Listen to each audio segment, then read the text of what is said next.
প্রত্যেকটি নাগরিক বাংলাদেশের উন্নয়নের অংশীদার হতে হবে এবং উন্নয়নের যে সুফল প্রত্যেকটা নাগরিককে পেতে হবে।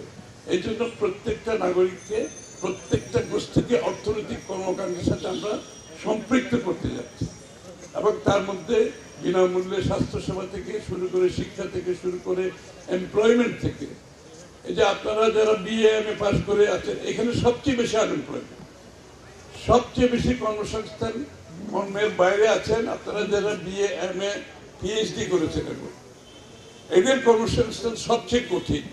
এই জায়গাটা আমরা জোর দিচ্ছি যে আমাদের নতুন প্রজন্মের জন্য যে কর্মসংস্থান হবে ইনশাল্লাহ। আমরা 18 মাসে 1 কোটি চাকরির প্রতিজ্ঞা করেছি, 1 কোটি চাকরি 18 মাসে। আমাকে অনেকে বলে সবাই আপনি কি একটু অ্যাম্বিশাস কথাবার্তা বলছেন না বিএনপির পক্ষ থেকে? আমি বলেছি because we are ambitious, we are ambitious. Ambition ছাড়া কোনো জাতি আগাতে পারবে? আমরা অ্যাম্বিশাস, নিশ্চিতভাবে অ্যাম্বিশাস, এবং এই অ্যাম্বিশন না থাকলে দেশের কোনো কিছু করা যাবে না। অ্যাম্বিশন নিয়ে আমাদেরকে এগোতে হবে, নতুন প্রজন্মকে, যুব সমাজকে এই অ্যাম্বিশনের সাথেই চলতে হবে।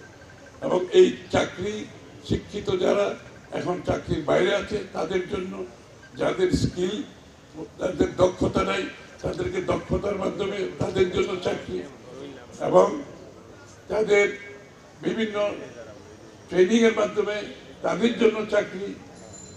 অর্থাৎ 1 কোটি চাকরি যদি জোগাড় করতে হয় 18 মাসে, এখানে বিশাল একটা কর্মযোগ্য আছে। সেই কর্মযোগ্য আমরা কিভাবে সম্পাদন করব সেটাও আমরা সিদ্ধান্ত নিয়েছি। সুতরাং আমরা আশা করি যে নতুন যে বাংলাদেশের আকাঙ্ক্ষা, একটা কথা আমি প্রত্যেকদিন বলি, আপনারা খেয়াল করেছেন কিনা জানি না, এই যে শেখ হাসিনার স্বৈরাচারের পতনের পর বাংলাদেশের জনগণের মনে যে আকাঙ্ক্ষা জেগেছে, যে উচ্চাকাঙ্ক্ষা জেগেছে, সেটা যদি আমরা অনুধাবন করতে না পারি, নতুন প্রজন্মের চাহিদা যদি আমরা অনুধাবন করতে না পারি, ধারণ করতে না পারি, সেই রাজনীতিবিদ, সেই রাজনৈতিক দলের কোনো ভবিষ্যৎ নাই। এবং রাজনীতিবিদদের আমরা বলছি you better wake up and smell the coffee. আমরা যারা ঘুম থেকে উঠতে পারবো না, নতুন আকাঙ্ক্ষা ধারণ করতে পারবো না, চাহিদা বুঝতে পারবো না, প্রত্যাশা পূরণ করতে পারবো না, তাদের জন্য আগামীর বাংলাদেশে রাজনীতি করা খুব কঠিন হবে। তাদের রাজনীতি থাকবে না এবং না থাকাই ভালো। তাদের রাজনীতির দরকার নেই যদি আমরা সেটা পূরণ করতে না পারি। ইনশাআল্লাহ তারেক রহমান সাহেব সেটা ধারণ করেছে, বিএনপি ধারণ করেছে, এবং সেই ধারণ করে আমরা আগামীর বাংলাদেশ আপনাদের সকলকে নিয়ে আগামীর বাংলাদেশ গড়ে তুলবো ইনশাআল্লাহ।